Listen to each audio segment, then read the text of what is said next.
KKK lynched Bumpy's nephew in Harlem.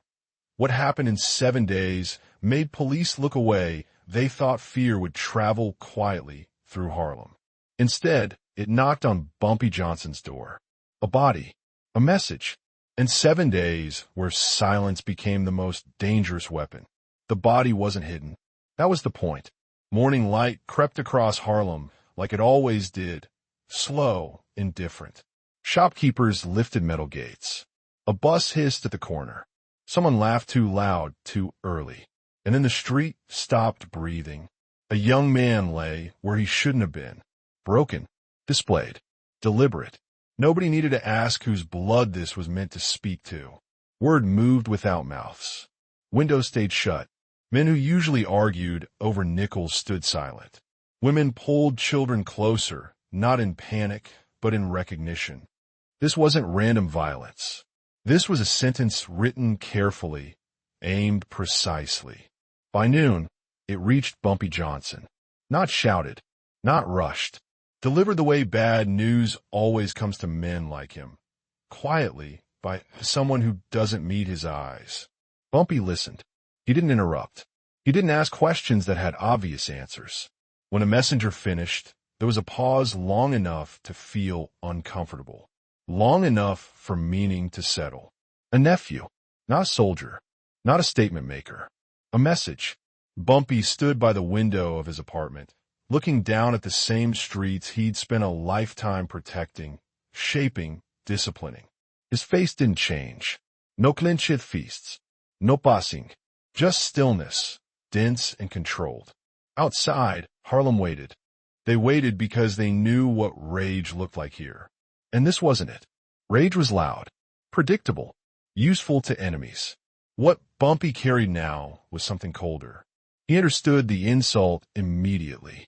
This wasn't about territory. It wasn't about money. It was about humiliation, about sending fear through bloodlines, about proving that even his name had limits. And the police? They hadn't come knocking. Not yet. That silence told its own story. Bumpy turned from the window and sat down. Slowly, like time itself had decided to follow his pace. On the table sat his hat, his coat, his gloves, untouched. He didn't reach for any of them, because when violence wants a reaction, restraint becomes the first move. Somewhere in Harlem, men expected retaliation by nightfall, by morning at the latest. But Bumpy Johnson did nothing, and in that nothing, pressure began to build on the wrong people. Because the most dangerous thing in Harlem wasn't anger. It was what happened when Bumpy Johnson went quiet. By late afternoon, the streets were alive, but not with the usual chatter. Harlem had learned to read the air, to notice the subtle shifts that meant something bigger than any single act. On corners and stoops, men in fedora hats tipped them low, glancing sideways at one another. Women paused mid-step, groceries in hand, sensing the weight of a city holding its breath.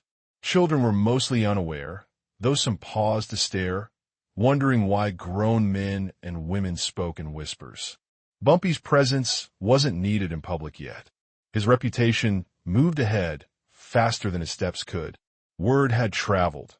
His nephew had been targeted, and the city already knew that the law's indifference wasn't weakness. It was opportunity. Inside smoky bars, men sipped whiskey more slowly than usual, eyeing each other with caution. Old allies and old enemies alike were feeling the invisible tension. Even the mafia's own enforcers, men who had faced pistols and knives, suddenly found themselves uncomfortable, unsure where the next quiet threat might emerge. Bumpy stayed at the edge of the city's gaze, observing through windows, watching his people and his streets. He didn't need to speak. A raised eyebrow, a slow turn of the head, a calm glance out the window. These were signals the city understood. Respect was given not because it was demanded, but because it was earned and remembered. Police cars rolled slowly past the block, their sirens silent. Officers stared without intervening, their uniforms hinting at authority. Yet their hesitation exposed a truth Bumpy had always known. The law watched, but some lines weren't crossed. By dusk, Harlem had whispered itself into a quiet understanding. The insult, the lynching, had drawn eyes, but it had also highlighted who truly held control. People knew who would answer, when, and how. And while the city whispered, Bumpy prepared. Not with noise, not with fury, but with calm, deliberate thought. Each choice measured, each movement planned. Every gesture mattered, even the ones he chose not to make. Silence hung over the streets like a blanket, thick enough to feel, heavy enough to warn. The neighborhood watched, waited, and, whether they realized it or not, followed the unspoken commands of a man whose quiet carried louder weight than 1,000 guns. The wedding had been only the beginning. By now, every corner of Harlem was alert, every whispered rumor sharpened by fear and respect. Bumpy's nephew was gone, and yet no one dared speak recklessly. The city itself seemed to hold its breath. Inside a dimly lit backroom, Bumpy sat across from his closest allies. Maps of the neighborhood lay on the table, cigarette smoke curling above them. His hands rested on the wood, calm and still, but his eyes tracked every flicker of movement, every twitch of the men around him. No orders were shouted, no threats made. Every suggestion came as a quiet question, every decision weighed with precision. Outside, the streets were alive with subtle signals. Shopkeepers nodded subtly to one another. Cab drivers slowed their pace, glancing at the faces of those who passed. Every man in a fedora, every woman in a wool coat, carried awareness that something had shifted. Harlem was watching and waiting. The men responsible for the lynching moved with unease, unaware that the city itself was closing in. Their confidence, once loud and assured, faltered with each subtle glance over the shoulder. Allies of Bumpy positioned themselves where they were least expected, not to attack, but to observe, to report, to ensure that when the moment came, it would be complete, controlled, and undeniable. Bumpy did not move hastily. He did not shout. He merely placed himself where the angles of the room gave him control, where every line of sight eventually led back to him. The air seemed to tighten, almost visible, pressing in on the guilty without a single word. And in the quiet, the message traveled, not through shouting, not through violence, but through the undeniable authority of a man who understood that true power did not need to declare itself. It only needed to exist. By nightfall, Harlem had absorbed the lesson. Every corner, every stoop, every shadow seemed to nod toward the same understanding. Bumpy was present, and nothing would move without him noticing. Every movement of the guilty became hesitant, every step calculated. The trap was laid, invisible but inescapable. Silence ruled, but beneath it, tension hummed like electricity. The city knew what was coming, and those who had thought themselves untouchable were already beginning to feel the weight of inevitability. Morning arrived with overcast skies, the kind that draped Harlem in a gray, heavy calm. Shops opened slowly, streetcars rattled past empty corners, and the usual chatter was subdued. Everyone knew today was different. Even the children seemed quieter, their games muted by an invisible tension. Bumpy moved deliberately through the streets, his coat straight, his fedora tilted just so. He carried nothing but the certainty in his step. Eyes followed him from stoops, alleyways, and storefronts. Every glance was a silent report. The city itself acknowledged his presence, whispered its allegiance. The men responsible for his nephew's death, once brash and reckless, felt it immediately. Confidence drained from their posture. They shifted uneasily, hands brushing against coat pockets, but never daring to show weapons. Their whispers died mid-sentence, as if the walls themselves listened. Inside a small, dimly lit barber shop, Bumpy's allies waited.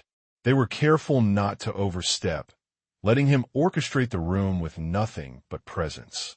Scissors clattered, Razors gleamed, and the hum of conversation kept the illusion of normalcy, but the tension was unmistakable. Every patron, every barber, sensed the trap closing. Bumpy stopped at a table, palms flat against the wood. His calm gaze swept the room like a quiet storm. No threats were spoken, no hands raised in anger. Yet the implication was clear. The room itself seemed to shrink around the guilty. Outside, on the street, the guilty tried to blend into the everyday rhythm, but every step echoed hesitation. Taxi horns, distant shouts, even the flutter of newspapers seemed synchronized with the message. Power was patient. Power was inevitable. A single figure, a man with a sharp suit and two confident eyes, stood across the street, watching Bumpy move. Sweat gleamed under his hatband. He realized, too late, that nothing about today was random. Every exit, every alley, every friendly nod from Harlem's residents was part of a silent cord tightening around him. By the end of the morning, the trap was complete without a shot fired. The city itself had played its part, quietly ensuring that the guilty could feel the inevitability of their reckoning. And Bumpy? He remained calm, unreadable, untouchable, a man who understood that sometimes the most dangerous weapon is patience. By afternoon, the streets of Harlem carried a different weight. People moved with hushed respect, nodding subtly as Bumpy passed, their eyes acknowledging what had already happened without a word. The neighborhood had absorbed the lesson. Power doesn't need a voice to speak, and fear doesn't need a scream to take hold. The men responsible for his nephew's death no longer dared to gather openly. They lingered in corners, eyes darting to every passerby, every storefront window reflecting a watchful gaze. Even the police, who might have acted before, looked away. There was an unspoken understanding that interfering today would mean stepping into Bumpy's world, a world controlled by restraint, loyalty, and memory. Bumpy didn't celebrate. He walked with measured steps, his coat brushing lightly against his knees, hat casting a shadow over his expressionless face. There was no triumph in his eyes, only the cold clarity of justice carried out in silence. The gift of restraint had been delivered. Its effect was permanent. Inside a small gathering hall, neighbors and allies quietly shared glances, acknowledging the invisible but undeniable order Bumpy had restored. No speeches, no announcements, just the shared, silent knowledge that Harlem remembered who commanded respect, who commanded control. The guilty, now confined to whispers and empty doorways, felt their influence slip like sand through fingers. Power once flaunted with arrogance now lay diminished, not because of violence, but because a single man understood the subtle art of dominance. Every tense pause, every careful step by Bumpy had spoken louder than any gunshot. By evening, Harlem settled into routine again, but the streets, the shops, the stoops, all carried the memory of what had happened. The lesson had been set. Control was not given. It was felt, observed, and respected. And Bumpy? He remained a silent sentinel, a quiet force whose reach and reputation extended far beyond the moment, ensuring that what had occurred would not soon be forgotten. Night fell over Harlem, but the city's heartbeat had changed. Streetlights flickered over empty sidewalks, but eyes still followed Bumpy as he moved with quiet authority. He walked alone, hands in pockets, coat collar turned slightly up against the chill, hat low, shadowed face unreadable. There was no celebration, no fanfare, only the deep, unmistakable respect that came from understanding power exercised without noise. In cafes and corner stores, men and women exchanged subtle nods, whispered confirmations of what had happened. Parents gently pulled children closer, elders shook heads with knowing grimness, and merchants paused their work to glance toward the stoops, where the neighborhood's guardianship had quietly shifted. Even those who had once scoffed or sneered now maintained a careful distance. Bumpy's calm had rewritten the rules. Silence was stronger than threats, restraint more frightening than violence. The streets themselves seemed to carry the memory. Windows reflected the motion of cautious figures. Doors opened slower, eyes peered out longer. Bumpy's influence wasn't spoken aloud, yet it was everywhere, etched into the rhythm of Harlem. The men responsible for the lynching felt it most acutely, lurking in shadowed alleys, aware that the community had turned its collective gaze upon them, ready to act if provoked. Bumpy paused near a small newsstand, scanning the headlines that did not tell the full story. The police reports were sparse, avoiding details, skimming over the events that had shaken the city. But in Harlem, the truth was written in every wary glance, every hushed conversation. Justice had been served without a single gunshot, yet its permanence was undeniable. As he continued down the street, Bumpy's steps were deliberate, measured. He didn't need to announce victory. The city already knew. The lesson endured. Power was not in noise, in anger, or in immediate retribution. It was in control, in timing, in the ability to let the world watch itself bend to your will without lifting a hand. By the time Bumpy disappeared into the shadowed doorway of a familiar brownstone, Harlem had fully absorbed the truth. The streets, the stoops, the shops, all whispered it silently. This neighborhood would not forget. Power was subtle, lasting, and controlled. Legacy wasn't written in chaos.